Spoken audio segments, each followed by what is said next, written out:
Hello, kindergarten class. I'm so glad to be here.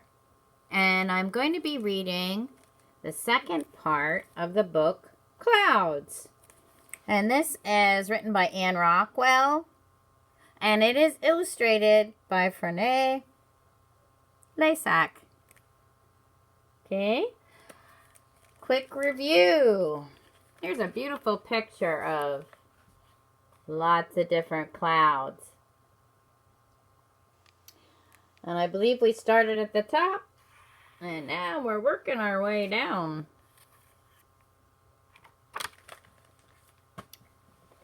So we're going to be talking about the low clouds today. I read a little bit of this. This is the page that we stopped on. So we're going to talk about stratus clouds. And you see right here, stratus clouds are gray and cover the whole sky, and they usually mean rain, but not much. Maybe a soft drizzle. So you can hardly even see in that picture stratus clouds. Just soft gray, like a blanket. Now, when I was out for my walk yesterday, I saw a lot of these clouds. They're puffy, but they kind of look layered together with a little bit of sky in between. And so they call these stratocumulus clouds. And they're gray and they look like a row of fuzzy lumps low in the sky. Rain doesn't fall from these clouds. I got it spritzed a little bit, but nothing bad. No rain.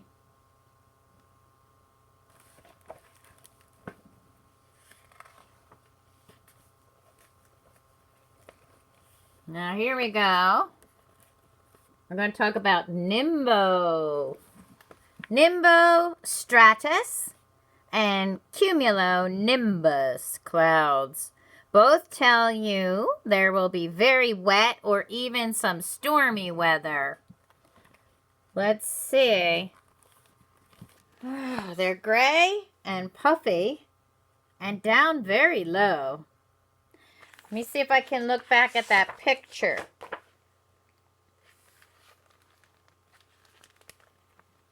Nimbostratus.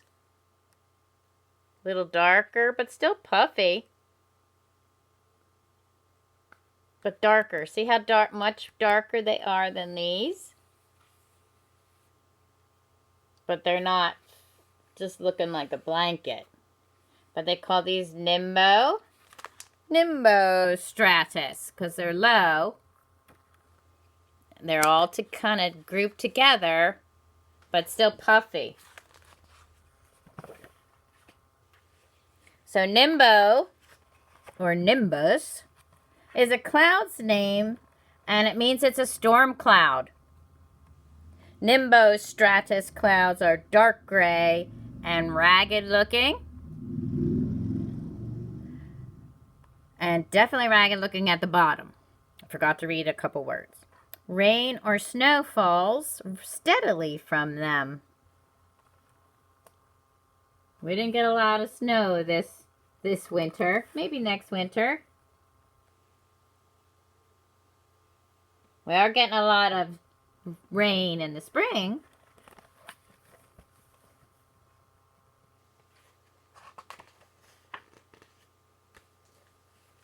Now, we're going to talk about the scariest clouds. Now, I don't want you to get too scared, but the ones that have the thunder and the lightning, the thunderstorm clouds.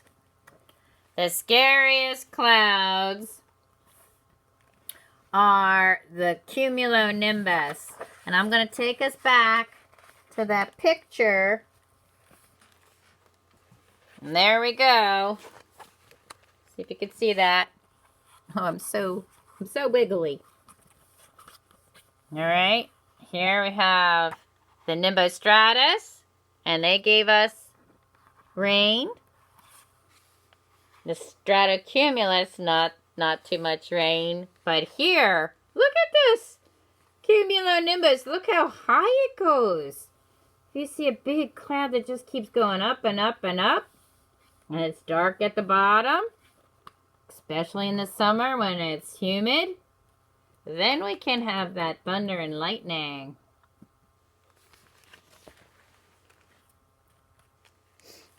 So let's read about them. If you are standing under them, they will look gray instead of white. Sometimes they look almost black. They seem to swell as they climb higher and higher into the sky. If you see cumulonimbus clouds in the sky, you should run inside as fast as you can. They mean a thunderstorm is coming, and thunderstorms can be dangerous.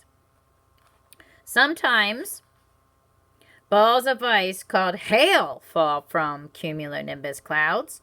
Sometimes dangerous funnel-shaped tunnels of wind called tornadoes can grow out of them. Now all these children made sure they got into the house and out of the storm, so they're nice and safe in there. My husband loves to sit on the porch in a thunderstorm. He likes to listen to it. He loves the wind.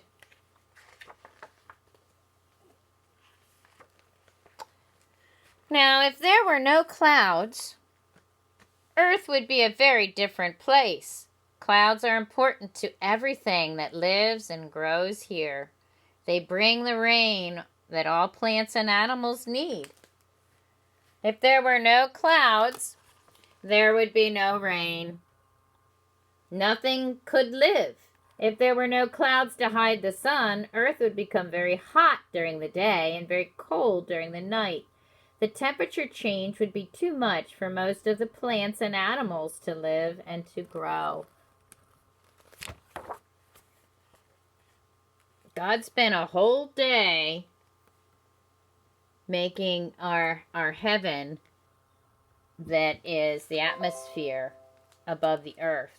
It was a special project, and the more we learn about it, the more complicated it is, but the more interesting what he did.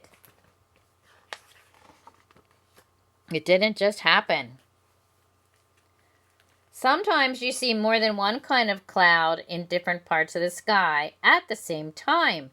That's because the wind is blowing away some clouds and bringing in new ones. This means the weather will change. All right, so here you can see some children out on the fence. And it looks like stratus clouds here. Cumulus clouds here. These aren't quite joined all the way, but those could be the stratocumulus. And over here, we got the cirrus clouds. The wispy ones. And these look like little mackerels, scales. So maybe cirrocumulus? Let me see what they're called. Where's our chart? Yeah. Cirrocumulus, when they look like fish scales. Cirrus clouds, more like feathers or horsetails.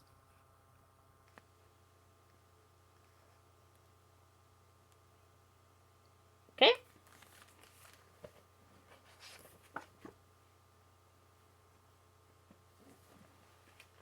Now that you know which clouds bring rain or snow, which bring storms, and which bring sunny weather, you can tell in advance what the change will be. That's what scientists called meteorologists do. Anything that happens in the heavens, they, like the weathermen are studying, they're called a meteorologist.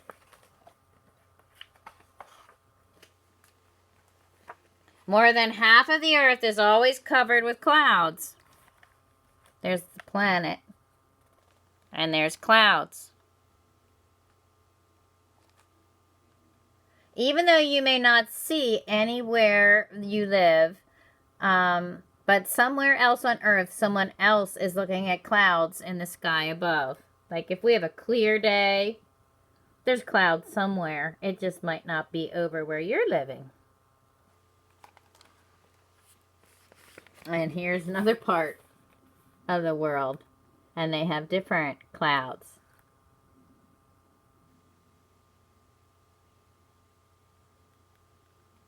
Bringing rain. That's one of their big jobs. Watering the earth. I never really thought about I might be having, you know, cumulus clouds here, and on the other side of the world, they might be having stratus clouds. I never really thought about it. Okay. And that is the end of our cloud book. I hope you enjoyed it. I want you to make sure that you stay being a cloud watcher as well as a moon watcher. I will do the moon phases on a separate video, so it's not such a long one. All right, God bless you. Bye-bye.